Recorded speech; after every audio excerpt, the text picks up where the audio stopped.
دوستای عزیزم سلام، روزتون بخیر. امیدوارم که روز خوبی رو شروع کرده باشین.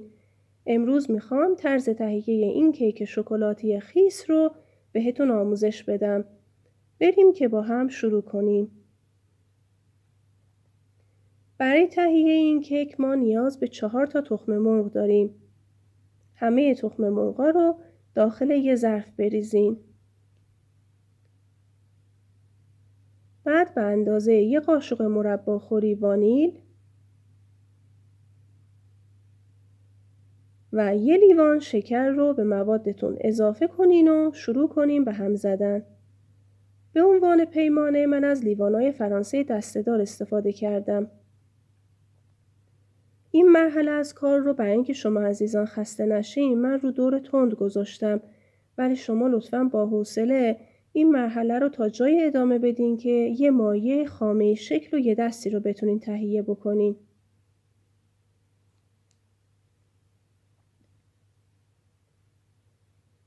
در ادامه نصف لیوان روغن مایع و 1 لیوان شیر رو به موادتون اضافه کنین و یه دور کوچولو با همزن هم بزنین.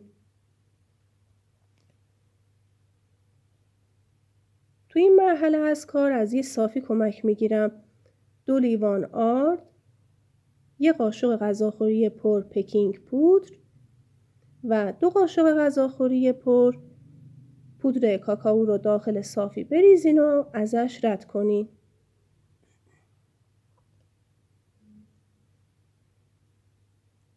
باقی مونده پودر کاکائو رو هم به کمک 1 قاشق از صافی رد کنین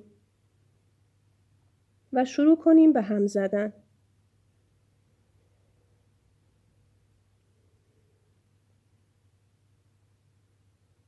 تو این مرحله از کار هم لطفاً عجله نکنین و با حوصله به هم زدن ادامه بدین.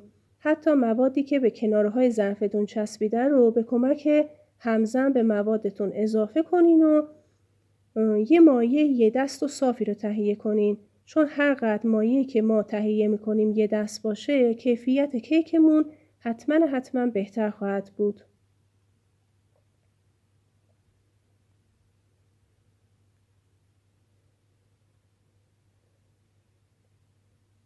من برای کیکم این قالب رو در نظر گرفتم. حالا شما هر قالبی که دم دستتون بود رو میتونین استفاده کنین. تنها نکته مهمی که توی همه قالب ها هست برای اینکه کیکتون به قالبتون نچسبه، قالبتون رو به کمک چند تیکه کوچولو کره و یه فرچه کاملا چرب کنین. بعد به اندازه 1-2 قاشق در حد نیاز آرد داخل قالبتون بریزین و شروع کنین به آرد پاشی کردن. ولی حتما اضافی آرد رو بگیرین. بعد مایعتون رو داخل قالبتون بریزین و داخل فری که از قبل گرم کردیم در دمای 190 درجه به مدت 45 دقیقه بذاریم بپزه.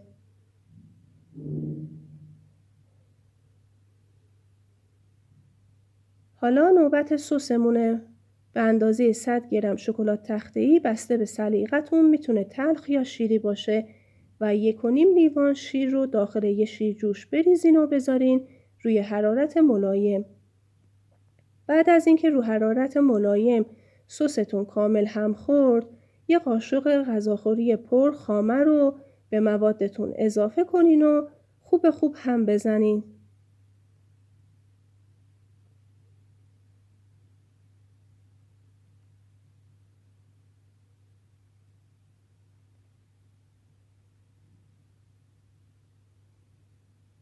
کیک ما آماده است.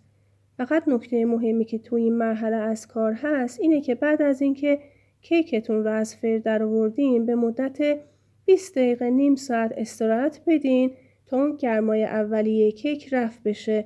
اگه تو اون مرحله اولیه سس رو به کیکتون اضافه کنین مطمئناً کیکتون حالت خمیری پیدا خواهد کرد و اون بافتی که ما در نظر داریم رو نخواهد داشت. من تو این مرحله از کار از یه چوب بستنی و یه سرنگ تمیز که مخصوص کیکمه کمک میگیرم. به کمک چوب بستنی روی کیکتون سوراخ‌هایی رو با فاصله های مشخص قشنگ دورها دور کیکتون سوراخ ایجاد بکنین. بهتر نزدیک داخل کیکتون باشه چون لبه های کیکتون خود به خود خیس میشه. بعد از سستون به کمک سرنگ برداریم و داخل سوراخ‌هایی که با چوب بستن ایجاد کرده بودین تزریق بکنین.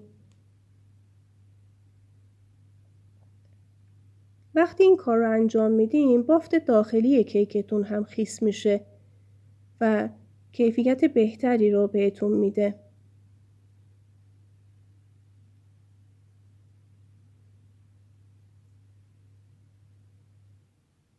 وقتی همه سوراخ‌هایی که با چوب بستنی ایجاد کرده بودیم رو به کمک سرنگ با سس شکلات پر کردین، باقی مونده سستون رو روی کیکتون بریزین و با دستتون قالب رو تکون بدین تا سس به همه قسمت‌های کیکتون به طور یک نواخت برسه.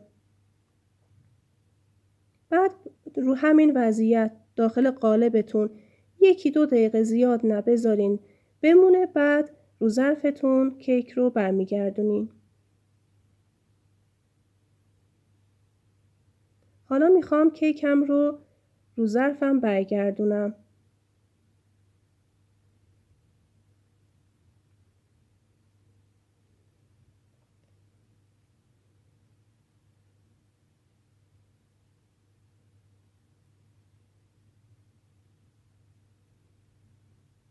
کیک ما خیلی به راحتی از داخل قالب در اومد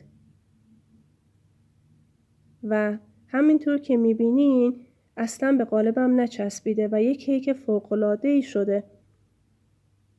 برای اینکه بافت کیکتون، کیفیت کیکتون بهتر باشه توی این مرحله از کار کیک رو حدود 1-2 ساعت داخل یخچال استراحت بدین.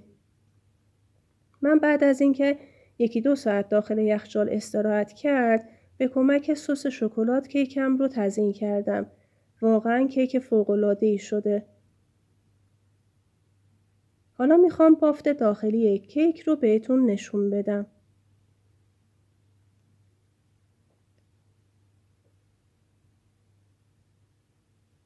یک کیک فوق‌العاده که میتونین برای دور و همیهاتون درست کنین و با افتخار به مهموناتون تعارف کنین.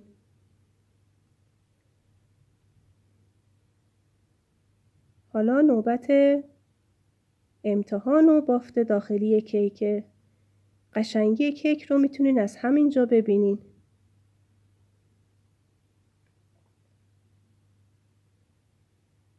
یک کیک فوق‌العاده و خیس و در عین حال با وجود اینکه سس شکلات رو به همه قسمت‌های کیکتون اضافه کردین اصلا خمیر نشده و یه کیفیت فوق‌العاده‌ای داره.